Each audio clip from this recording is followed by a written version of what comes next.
આનું મહત્વ શું છે? તો કહે છે કે આ બાજુ ભગવાન વિષ્ણુનો યજ્ઞ શરૂ છે અને ઓલી બાજુ દાદા અને બા એના નામથી પિંડદાન એ પણ ત્યાં થયું છે. અને આ જીવને મોક્ષ ગતિ પ્રાપ્ત થાય, એની સદગતિ થાય, એને સ્વર્ગલોક પ્રાપ્ત થાય એ માટે અહીંયા અડદના લોટથી એક મોટો પિંડ બનાવવામાં આવ્યો છે, જેને આપણે મોક્ષ પિંડ કહેવાય છે.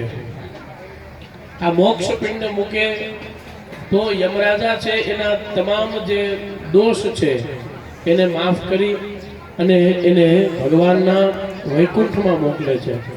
આ મોક્ષ પિંડદાન અહીંયા થઈ રહ્યું છે. સાથે સાથે હવે આ પિંડની પૂજા થઈ છે અને આ પિંડના આપણે બધાએ દર્શન કરવાના છે. પછી પાણી રેડવાનું છે અને અહીંયા સૈયાનો સંકલ્પ બા દાદાના હાથે થશે અને પૂજ્ય મહાત્માજી આવ્યા છે તો એમના હાથે પણ સંકલ્પ થશે. આપણે બધા જાણતા હોઈએ કે કોઈ પણ વ્યક્તિ જ્યારે સંન્યાસ લે છે પણ એ વ્યક્તિને અમુક વ્યક્તિને મળવાની છૂટ શાસ્ત્રમાં બતાવી છે અને એમાં સૌથી પહેલા છે કે માતા અને પિતા. ગમે તેટલા મોટા સંન્યાસી મોટા હોય, સૌથી મોટું ઉદાહરણ છે એ છે ભગવાન શંકરાચાર્યજી મહારાજ. જ્યારે શંકરાચાર્યજી મહારાજ છે એના માતાનું દેહાવસાન થયું એવે સમયે પોતે પોતાના સંન્યાસના વસ્ત્ર ઉતારી સફેદ વસ્ત્ર પહેરી અને પોતે ઘરે આવ્યા હતા અને પોતાના માતાનો અગ્નિ સંસ્કાર પોતે જાતે કર્યો હતો. તો આજે મરણની વિધિ છે એમાં પૂજ્ય મહાત્માજી પધાર્યા છે. ગમે તેટલા મોટા મહાત્મા આપણે હોઈએ, ગમે તેટલા સિદ્ધ પુરુષ, અમે બ્રાહ્મણો ગમે તેટલા જ્ઞાની હોઈએ, જે પુત્ર તરીકેનું જે ઉત્તરદાયિત્વ છે એના સંકલ્પ થશે અને વિશેષ જે બધી પૂજાઓ છે એ બા દાદાના હાથે સંપન્ન થશે. પૂજ્ય મહાત્માજીના હાથે પણ અહીંયા આપણે સંપન્ન કરવાના છીએ. ત્યારે ખાસ કરી અને આપ યાદ રાખો કે અહીંયા બેઠા બેઠા માત્ર ને માત્ર આપણે વાતો નથી કરવાની. 365 દિવસ આપણે ઓટલે બેહીને પંચાયત સિવાય બીજું કાંઈ કરતા નથી. માત્ર ને માત્ર અમુક દિવસો એવા હોય કે જે કોઈકના માટે આપણે આપવાના હોય. જ્યારે આપણે અહીંયા આવ્યા છીએ ને ત્યારે આપણને એટલું થવું જોઈએ કે આ ઘરનું આજે આપણે અનાજ ખાવાના છીએ. શું ખાવાના છીએ? અનાજ ખાવાના છીએ. તો કમસે કમ જેના ઘરનું અનાજ ખાઈએ ને એના માટે 5 નામ તો લઈએ. કેટલા નામ? કમસે કમ 5 નામ. તો તમે કેટલા લોકો બેઠા છો? તમને જે ભગવાન ગમતા હોય એના નામની તમે એક માળા કરો અને ભગવાનને પ્રાર્થના કરો કે આજે અમે આ ઘરનું અનાજ ખાવાના છીએ અને આ દાદા અને બા પોતાનો જીવતું જગત્યું કરે છે.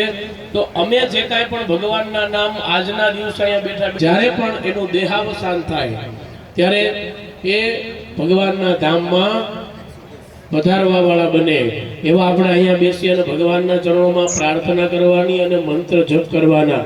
ખાલી વાતો કરવાથી કાંઈ થવાનું નથી. તમારો જીવતરે બગડે અને આપણે જેનું અન્ન ખાધું ને એને બિચારાને કાંઈ પુણ્યની પ્રાપ્તિ થાય નહીં.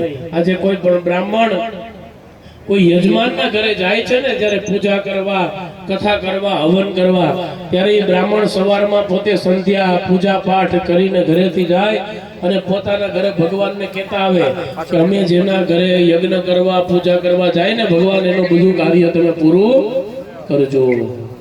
એટલે બ્રાહ્મણ પણ પોતાના મંત્ર જાપ કરી અને યજમાનને આપે છે. તો આપણે તો એના સગા સંબંધી છીએ ને, તો આપણને એટલું થવું જોઈએ કે આજે આપણે આ સત્કર્મમાં આવ્યા છીએ, 5 ભગવાનના નામ આપણે લઈ લઈએ. વાતો નહીં કરીએ તો ચાલશે.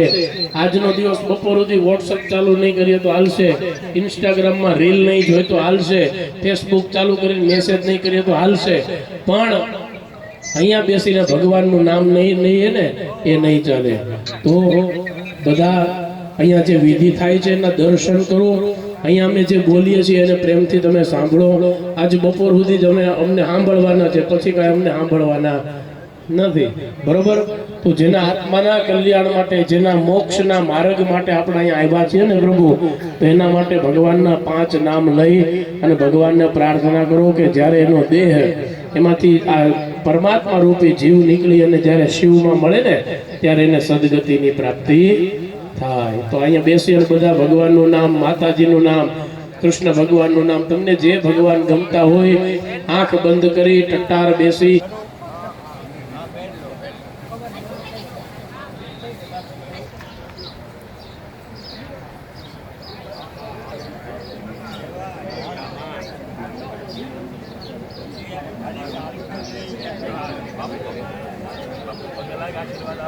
માનવ